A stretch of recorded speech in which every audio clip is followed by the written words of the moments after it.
নমস্কার, কেমন আছেন সবাই? চলে এলাম লাইভ বাই দ্য আবার নতুন একটা ব্লগ দিয়ে। পুজোর ভিডিওগুলো তো প্রায় অনেক দিন পর ছাড়ছি, কারণ বাড়িতে যেহেতু আছি, এই বাড়িতে সবার সাথে আনন্দ আড্ডা মজা, তারপর পরপর লক্ষ্মী পুজো, তারপর সামনেই কালী পুজো, তো সবগুলো সবার সাথে রয়েছি, বাড়ির লোকজনের সাথে। সেইভাবে ভিডিও এডিট করে যে ছাড়বো সেই সময়টাও পাচ্ছি না, যার জন্য অনেকটা দেরি হয়ে যাচ্ছে। একটা ভিডিও ছাড়ার পর অনেকটা গ্যাপও হয়ে যাচ্ছে যে পরের ভিডিওটা আবার আপলোড করব। প্লিজ সবাই দেখবেন, আর যদি ভালো লেগে থাকে অবশ্যই কিন্তু আমাকে কমেন্ট করে জানাবেন। আর দেরি করে ভিডিও ছাড়ছি, যার জন্য কি বলবো, মানে আমার নিজেরই মনে হচ্ছে যে অনেক দিন পরে ভিডিওটা দিচ্ছি, কারণ আমি তো রেগুলার ভিডিও দিই, সেখানে অনেকটা গ্যাপ হয়ে যাচ্ছে। যাই হোক, আপনারা কেমন আছেন সেটা অবশ্যই জানাবেন। আজকের তো যে ভিডিওটা ছাড়ছি সেটা দিন ছিল ষষ্ঠীর দিন, পঞ্চমীর দিন বেরিয়েছিলাম, সে ভিডিও আপলোড করেছি, যারা দেখেননি অবশ্যই দেখবেন।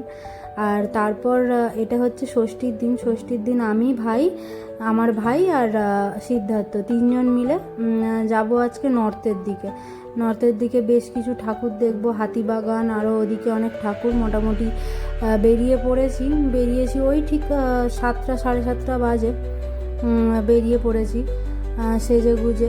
আর তার সঙ্গে তো প্রচুর ঘোরাফেরা, আর প্রচণ্ড পরিমাণ গরমটাও খুব পড়েছে এই কদিন। পুজোর যে কটা দিন ভালো গরম পড়েছে, আর ভাবছিলাম তো বৃষ্টি হবে, কিন্তু বৃষ্টি তো সেইভাবে হয়নি। ভালো হয়েছে একটা দিকে, কারণ বৃষ্টি হয়নি বলে আমরা প্রত্যেকে, যারা কলকাতায় ঠাকুর দেখেছে, প্রত্যেকেই খুব ভালোভাবে ঠাকুর দেখতে পেরেছি। কারণ বৃষ্টি হলে সেইভাবে ঠাকুরটা দেখা যেত না, বৃষ্টির মধ্যে বেরোনো অসম্ভব হয়ে যেত। তারপর রাস্তায় প্যাচপ্যাচানি, যার জন্য ভালো লাগতো না, কিন্তু বেশ ভালোভাবেই ঠাকুর দেখেছি। পুজোর আগেই বৃষ্টি হয়ে গেছে খুব বাজেভাবে, কলকাতায় চারিদিকে অনেক জল জমেছিল, আমরা খবরে দেখেছি। সেই সময়টা আমরা কলকাতায় তখন সবে এসেছি, একদিন দুদিনের পরই এরকম মারাত্মক পরিমাণ বৃষ্টি হয়েছিল। যাই হোক, পুজোর সময় তো সব ঠিকঠাক হয়ে গেছে, আর এখন বেশ ভালোভাবেই ঠাকুর দেখছি। এটা হচ্ছে হাতিবাগান সঙ্গের এই ঠাকুরটা খুব সুন্দর করেছিল জানেন। আর এখন তো প্রত্যেক জায়গায় এই থিমের ঠাকুর, যে কোনো থিমের পুজো সেই অনুযায়ী প্যান্ডেল, আর তার সঙ্গে সেরকম থিমের ঠাকুরটাও সেই থিমেরই হবে। খুব ভালো লাগে দেখতে, কিন্তু বেশ ভালো লাগে। বিভিন্ন রকম থিম, বিভিন্ন রকম জিনিস, অনেক রকম জিনিস দেখতেও পাই। আর যেসব থিম বানায়, বেশ কিছু থিম থেকে বিভিন্ন রকম শিক্ষামূলক জিনিসও থাকে, যেগুলো থেকে আমরা জানতে পারি, শিখতে পারি। অনেক কিছু আমাদেরকে মেসেজ দেয় যে এরকম করা উচিত, ওরকম করা উচিত না, এখন কি চলছে, অনেক রকম। খুব ভালোও লাগে এই ধরনের প্যান্ডেলগুলো দেখতে। আবার অনেক জায়গায় আগেকারের যেরকম প্রতিমা হতো ঢাকের সাজে, ওরকমও প্যান্ডেল বানায়, খুব ভালো লাগে। দুরকমটাই খুব মিশিয়ে খুব ভালো লাগে। আর আমাদের এই দুর্গাপুজো, কলকাতার তো সবথেকে ফেমাস এই দুর্গাপুজো, সারা বিশ্ব অনেকেই আসে এখানে বাইরে থেকে এই দুর্গাপুজো দেখতে। আর আমরা তো কলকাতারই মানুষ, আমরা তো দেখতে আসি। আমরা কলকাতাতেই থাকি, কিন্তু আমাদের বাড়ির লোকজন, আত্মীয় স্বজন প্রত্যেকেই থাকে মেদিনীপুরে। আমাদেরও আদি বাড়ি মেদিনীপুর, পূর্ব মেদিনীপুর। সেখানেই আমি জন্ম হয়েছি সেখানেই, তারপর বড় হয়ে ওঠা পুরোটাই কলকাতাতে। তো সেইখান থেকে আমার আত্মীয় স্বজন প্রত্যেকে আমাদের বাড়িতে আসে এই পুজোর সময়টা, ঠাকুর দেখবে, এই কয়েকটা দিন আনন্দ মজা করবে, খাওয়া দাওয়া করব সবাই মিলে একসাথে। এই পুজোর সময়টা আত্মীয় স্বজন কাছাকাছি থাকলে বেশ ভালোও লাগে বলুন। আপনাদের বাড়িতেও নিশ্চয়ই কেউ না কেউ এসেছে, বাড়ির আত্মীয় স্বজন, কাকিমা, জেঠিমা, পিসিমা, মাসিরা, সবাই এক জায়গায় এলে খুব ভালোও লাগে, তাই না? এই কলকাতায় থাকাকালীন, কলকাতায় তো আমার ছোট থেকে বড় হয়ে ওঠা। এই কলকাতায় যত বছর রয়েছি আমি, প্রায় 23 বছর, প্রত্যেকটা বছরই কোনো বছর বাদ যায় না ঠাকুর দেখতে। প্রত্যেক বছরই বাবা নিয়ে যেত ঠাকুর দেখতে, বাবা, আমি, মা, ভাই, 4জন মিলে একসাথে ঠাকুর দেখতে যেতাম। বাবা প্রচুর ঠাকুর দেখাতো, বাবার সাথে এত বছর ঠাকুর দেখেছি। এবছরই প্রথম আমার যে বাইরে চলে গেছি, বোম্বে চলে গেছি, এখন সেখান থেকে আসি। আগেও আকর্ষণীয় ছিল এই দুর্গাপুজো, কবে আসবে, স্কুল ছুটি থাকবে, পড়ার জায়গায় ছুটি থাকবে, যখন কাজ করতাম কাজের জায়গায় তাড়াতাড়ি ছুটি হয়ে যাবে, 2 দিন ছুটি পাবো, খুব আনন্দ। এই জন্য তো আকর্ষণীয় থাকতোই।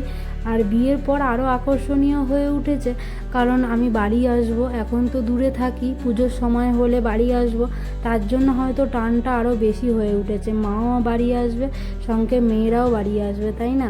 যারা যারা এরকম দূরে থাকে, আমাদের মতন যারা দূরে থাকে কিন্তু তাও বাড়ি আসার পয়েন্ট আছে বা বাড়ি আসতে পারবে, এরকম সম্ভব আছে, তারা বাড়ি আসতে পারে, এই আনন্দ উপভোগগুলো করতে পারে।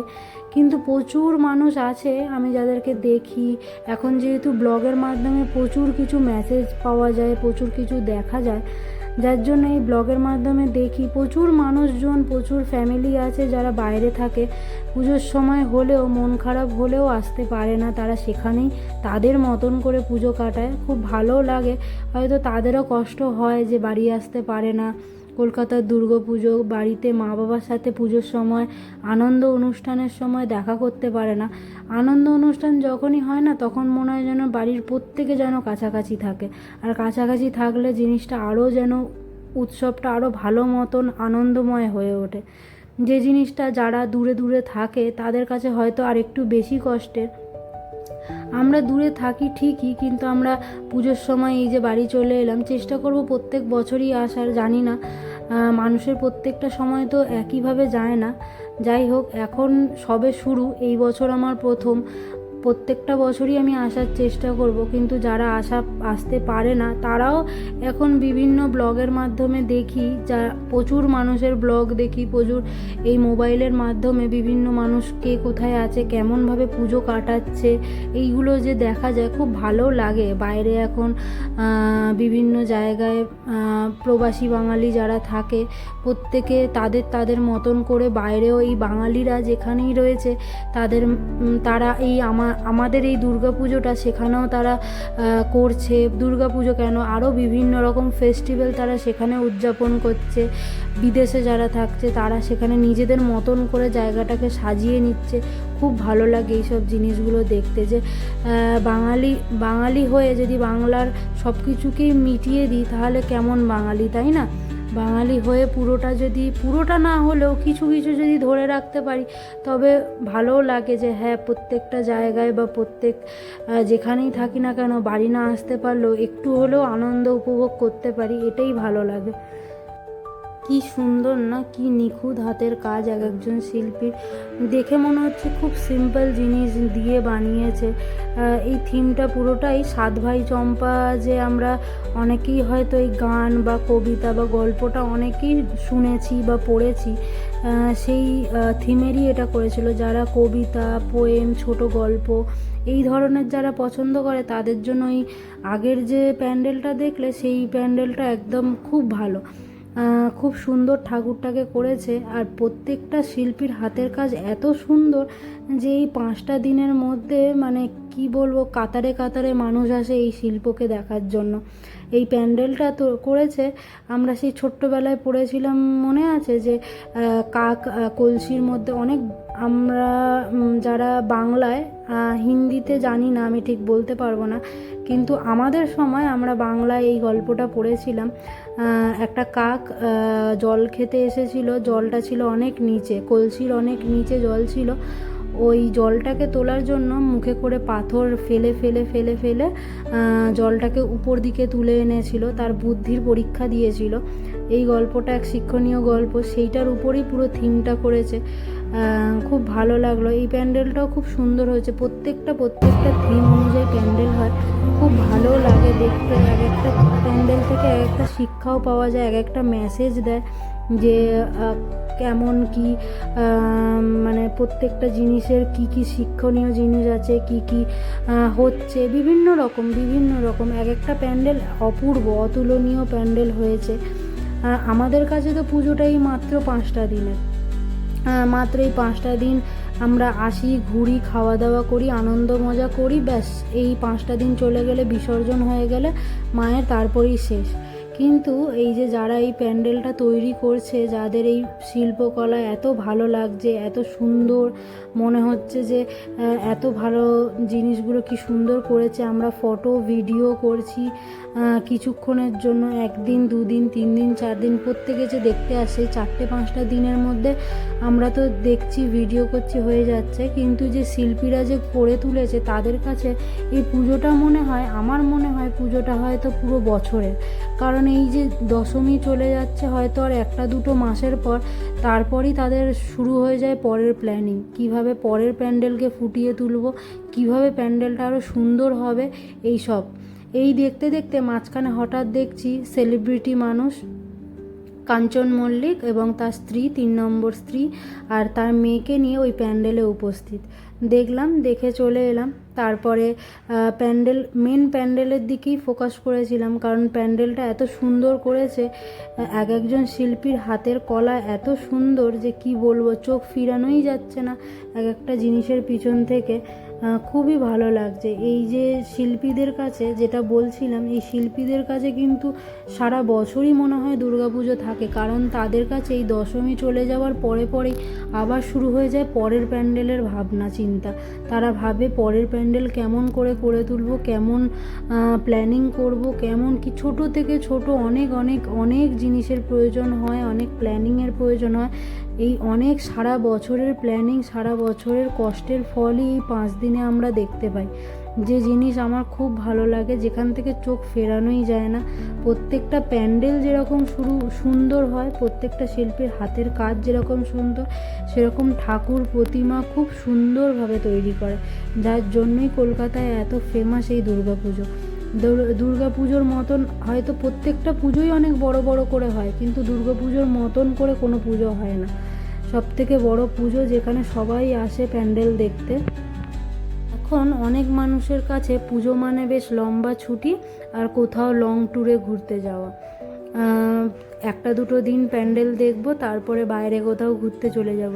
কিন্তু আমার কাছে ওটা নয়। আমার কাছে পুজো মানে পুজোই।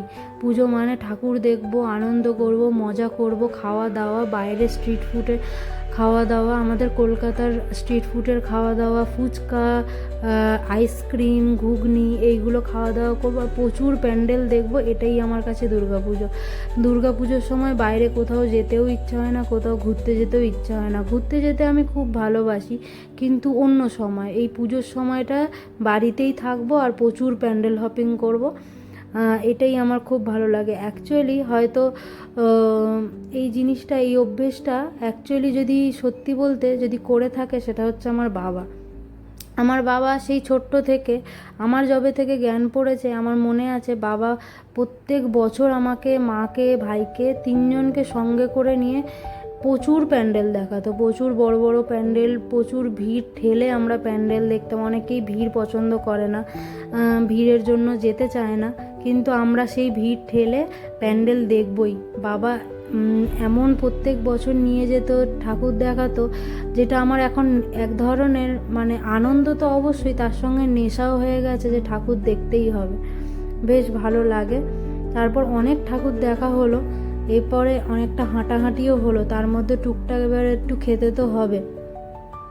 সিদ্ধার্থ বলছিল বাইরে চলো কোনো রেস্টুরেন্টে বসে খাই, কিন্তু আমার যেন মনে হয় পুজোর সময় রেস্টুরেন্টটা ঠিক মানায় না। পুজোর সময় স্ট্রিট ফুডে যে chow mein, roll, phuchka, momo, fish fry, বিভিন্ন রকম ফ্রাইড আইটেম, তারপর আরও বিভিন্ন রকম ছোটো মোটো চটপটা জিনিস যেগুলো থাকে, সেগুলো খাবো, সেইগুলো আমার খুব ভালো লাগে।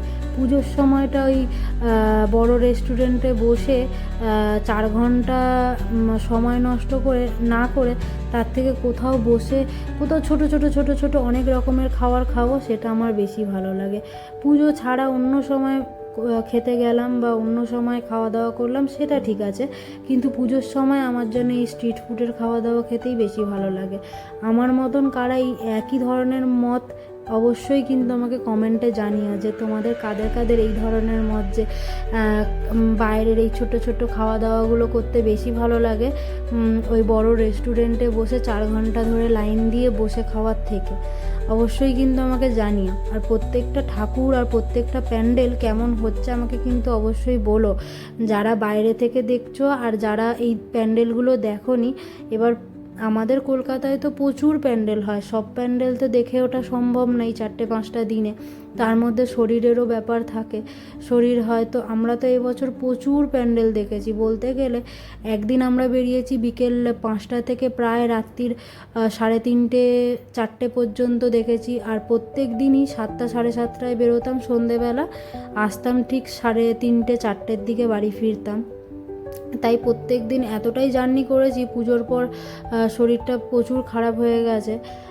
তাই প্রত্যেকটা প্যান্ডেল তো দেখা সম্ভব নয়, মোটামুটি তাও প্রচুর প্যান্ডেল দেখেছি। যেগুলো আমি দেখেছি সেগুলো তো তোমাদের সাথে শেয়ার করছি, আর তোমরা কোন কোন প্যান্ডেল দেখেছো সেইগুলো কিন্তু আমাকেও দেখিও, আর আমাকে বলো কিন্তু যে কোন কোন প্যান্ডেল তোমরা দেখেছো। আমি প্রচুর প্যান্ডেল দেখেছি যেগুলো তোমাদের সাথে শেয়ার করলাম, আর কোন কোনগুলো ভালো হয়েছে। আর প্রত্যেকটা তো আমি তোমাদেরকে নাম বলেই দিচ্ছি যে কোন প্যান্ডেল কী নাম। যেই প্যান্ডেলগুলো ভালো লাগছে আমাকে কিন্তু অবশ্যই কমেন্ট করে জানিও যে কোন কোন প্যান্ডেল তোমাদের ভালো লাগছে। আজকের ভিডিওটা এই পর্যন্তই। আমরা এবার রাত প্রায় 3:30 মতো বাজে, বাড়ি যাচ্ছি। দেখছো রাস্তায় কত ভিড়, বাড়ি যাচ্ছি। তোমরা কিন্তু ভালো থেকো, দেখা হবে এবার পরের ভিডিওতে। আর সবাই সুস্থ থেকো, ভালো থেকো, দেখা হবে পরের ভিডিওতে। আজকের জন্য আসি। আর তোমরা কোথায় কোথায় ঘুরলে, কেমন কেমন প্যান্ডেল দেখলে অবশ্যই আমাকে কমেন্টে জানিও। আর দেখা হবে পরের আবার ভিডিওতে। তারপরে আছে লক্ষ্মী পুজো, কালী পুজো, প্রত্যেকটা খুব ভালোভাবে কাটিও। প্রত্যেকে সুস্থ থেকো, ভালো থেকো, দেখা হবে পরের একটা ভিডিওয়। আজকের জন্য আসি।